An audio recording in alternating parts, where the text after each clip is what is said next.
What is up, everyone? So we're at that awkward point in projects again where a bunch of cars need a bunch of little stuff that no one wants to see on camera, so we got to kind of get to when we can. We have the free time and we're just waiting on a bunch of parts. So I wasn't planning on doing this right away, but I'm too eager and I want to get it done, and that is actually test this setup on ethanol. Completely stock S52 with S54 ITBs on it. You guys saw we just dyno tuned it as is. It made pretty good power, and now I'm curious to see if we will have any power gains by switching it on to E85 or ethanol. Now, we all know the major benefits when using a turbo setup because you could push the car way harder.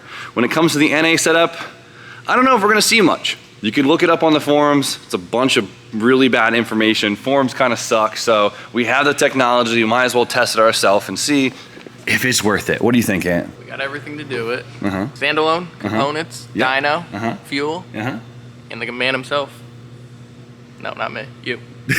So, as I said, we already have the standalone management. We have the supporting fuel system. Now, all we have to do is wire and plumb in our ethanol content sensor, also known as a flex fuel sensor, and we can throw this thing on the dyno and see if it does anything. So we have our Link ethanol content sensor and what the kit comes with from Link. Ethanol content sensor itself. GM quick connects to -6 for both sides. We have the mounting bracket. Nice. And it's a pigtail for wiring it in, as I lose every part of it. So we have to put the ethanol sensor in line with our return line, right, for the fuel. So as the fuel gets returned, it reads the ethanol content sensor, it knows what was in the rail. So you could run the AN lines, but it makes it really long, right? Because you're stacking AN lines over here. It becomes like this long. Now, I don't have much to work with down there, and I'm gonna do what basically everyone does, and no one likes to talk about it, is if you just have like a regular high pressure fuel line from like the auto parts store, this end right here is just a little bit bigger than 5/16, so you can kind of slip the line on and just hose clamp it. Now, I hate to say it, but that's just what everyone does, and on a simple setup like this where we're making 300 horsepower and it's on the low pressure side, I'm not worried about it. So, let's shove that thing down there. All right, I don't know if you can see it, but as you can see, it just kind of shoved right in line on the return. We're good to go. So I grabbed another ethanol content sensor and put all the fittings on it, just so you guys can see how bulky it gets. So if you have to fit one of these somewhere, just keep in mind. Plan ahead. So the next thing we have to do is wire this thing in. It's only 3 wires, not too bad. We have switch 12 volt, we have sensor ground, and we have a digital input, which is a signal that goes to the ECU. Just run some wires.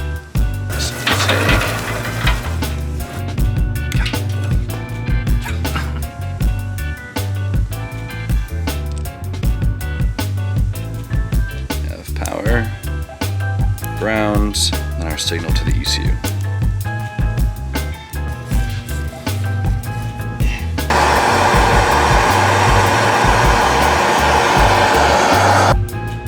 There we go. Not bad. Not bad. Roll this up here.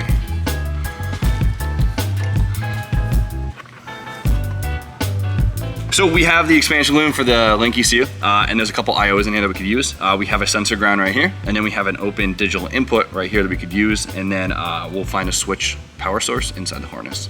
So we wired it in. All we have to do is go to our digital inputs, ethanol sensor, turn this thing on to digital 8 is what we're using. Full resistor on. We should see about 10%. Yep, 9% ethanol in the fuel. Nice.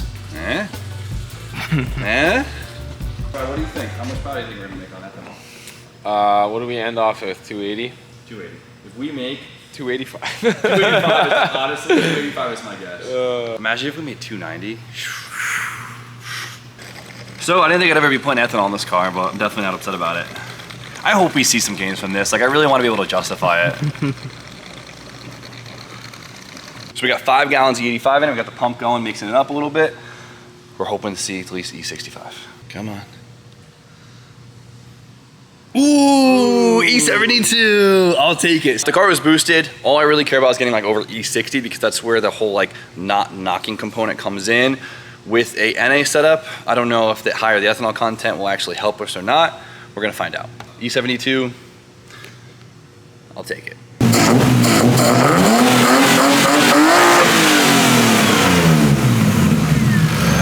Good. Why not, right? Why not?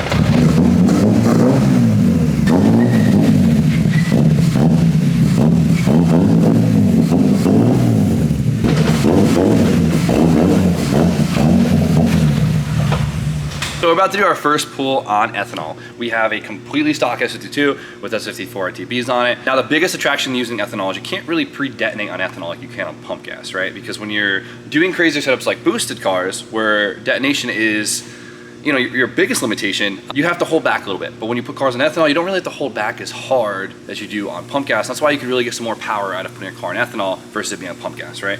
Then there's obviously cooling benefits and whatnot. When you see an NA setup like this, where it's not high compression, knocking isn't our biggest limitation, and so it's not like we could really push on it much harder. So I'm really expecting the power to come out of just the energy of the fuel, right? If that makes sense. So we'll see what happens. I'm not expecting big gains, but I'm hoping for something. So let's try it out. All that being said, we should see pretty quickly if we're gonna see some gains. So let's give it a shot.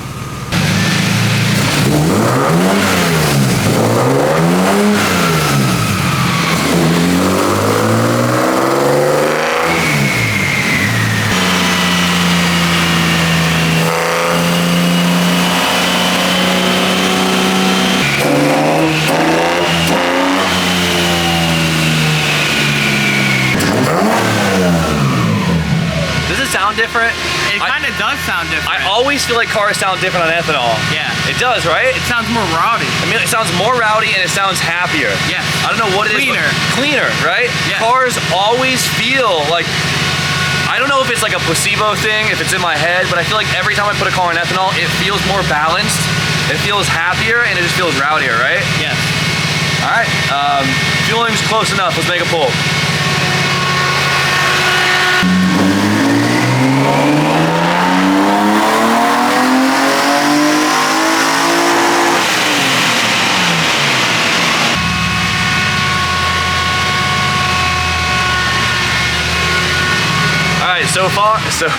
So far, it made the exact same power. Like, it made a little bit more torque down low, but that could just be the fueling, right? So,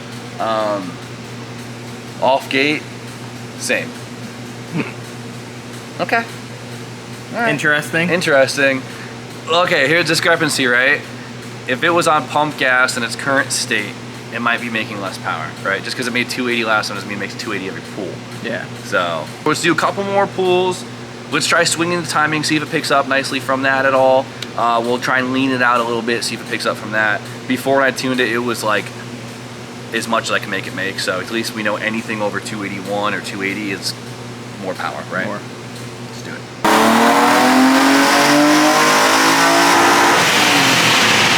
What do you think, Sumo? This thing's rowdy. It sounds good. Sounds sick. The way that like the tone like resonates out of like every throttle body when it hits like the peak RPM is nuts. I love it. It's like an airgasm. Yeah, exactly like that. And yes.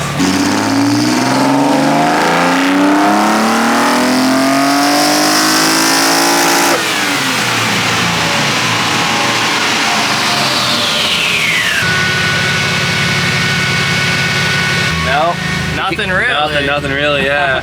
So since we're not super worried about knocking, we're able to kind of lean out the air fuel mixture just a little bit and see how it responds to it. It doesn't seem like we really lose or gain any power within a rich to lean mixture, which is pretty crazy to see. So let's try a couple more things before we call it, but so far, nothing crazy.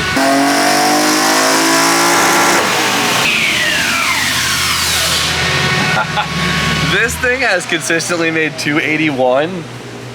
What, 6 passes in a row? I don't know, dude. I don't think we're seeing much gains on ethanol. I'm gonna play with a couple more things. Give me a minute. But for now, it's not really. How's she sound, Donnie? Insane. I was over there and I was like, what are they doing over there? And now I come over here and this Woke you up from a sleep. What? Woke you up from your sleep. Woke me up.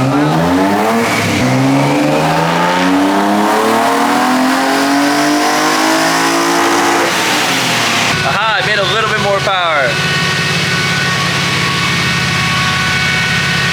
Aha! 284, big gains. All right, yeah, I'm calling it.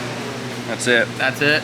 I made 284 on that one run, messing with some things, but is that negligible? No. Who knows? One thing, we're on pump ethanol. There's no additives, nothing fancy in it, and we're only at E73, right? So Would we see more if we threw something like Ignite Red in here, or like a VP's C85 or X85 in here? We would probably see gains from that because there are additional fuel additives in that might help compared to the pump ethanol that we got in Greenwich, Connecticut. Is it worth switching your car to ethanol? NA? NA? If you're in like California or Florida and like every gas station has it and you want to be cool, why not, right? You get a better smell, your fuel economy isn't as good, but it's a little bit cheaper, and the engine's a little bit happier, okay? But if you're at the track, it might help with your cooling aspects a little bit, but I don't see any real power gains from it, at least with pump. There we go. For the stock compression, stock cam E36 guys, probably E46 guys too, it's not worth it. If you up your compression and put bitchin' cams in it, that's a different story.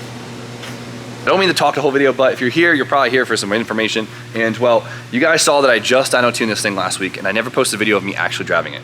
Besides the fact that it's been raining nonstop, I did drive it once over the weekend, and I didn't film it, and honestly, it was really hard to drive. The way that the throttle tips in is super aggressive, and it makes the car extremely bucky, and it's like 0 to like 100, nothing in between. And the main reason for that is the throttle actuator. Down here, you can see that what we have is something that's like basically 1-to-1, right? So it's the same length on both sides. So the little bit of movement here does quite a bit of movement on the down pull, which then opens each individual throttle body. So say we open up each butterfly by 2%, right? That's nothing. 2% over 6 individual throttle bodies accounts for a lot if you're in terms of like one big throttle body, right? So it's very, very hard. And I've been talking with the owner of RRD, the person who made the kit, and he's noticed that as well, where it actually cannot be 1-to-1. It actually needs to be at least like 3-to-1, right? So, because right now it basically feels like full throttle or nothing, and it's really hard to drive. I did as much as I could in the tune to kind of dampen it a little bit so it doesn't just take off on me, but even then, it's not that good for streetability. But the owner of RRD just fully recreated that piece to make it way less sensitive. So now like the first 10% is like 30% of the throw, and it should make it 1,000 times easier to drive and make the streetability way higher. So that will be coming in very shortly, and I cannot wait for that piece because that will really dial it all together. But for now, it's a little touchy. You got anything to say? It sounds sick. It does sound sick. It smells sick. It does smell sick. We gotta put it back in pump gas. But will it rip? But will it? No, you saw it. It ripped. I do have a clip. Do you have the clip? Pull it up. You should drop it in there. Yeah. The video. All right, we'll do that. Sleeping on the job.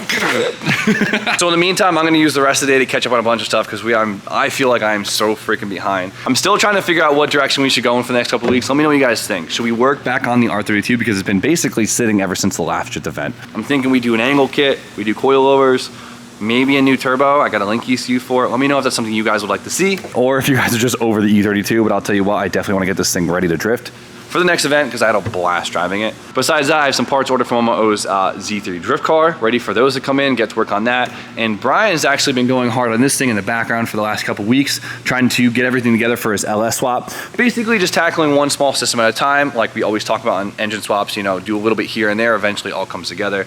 He's actually got his entire exhaust system fully finished up. It's really cool. We took the factory manifolds, had Johnny put V-bands on them, actually able to utilize his old exhaust. We'll go through it all in a few days, but I mean, he's getting there. Last night he got his drive shaft in, he reinforced his entire chassis with plates because E36 and the E46, they like to rip themselves apart. E46 especially is known for these studs to literally rip off the chassis. So these are all fully reinforced. He did all new bushings on the rear subframe, the diff. He's been killing it. He's been putting in a lot of work, and I give him so much props for it. His car is coming together really quick. So harness is currently getting made. Once the harness is in and on, it should be pretty damn close. It should be really, really fun to drive. So that thing is definitely gonna be cool. But the next couple weeks is gonna be a little spotty all over with content because there's just so much little things that I have to catch up on. And well, if there's anything specifically you guys would like to see with the existing cars or projects we have going on, please let me know. I'd love to film a video kind of dabbling back into any of those because there's always stuff we could do. So please let me know. But until then, you guys know the deal. Like, comment, subscribe, stay tuned for more content. We'll see you guys very shortly.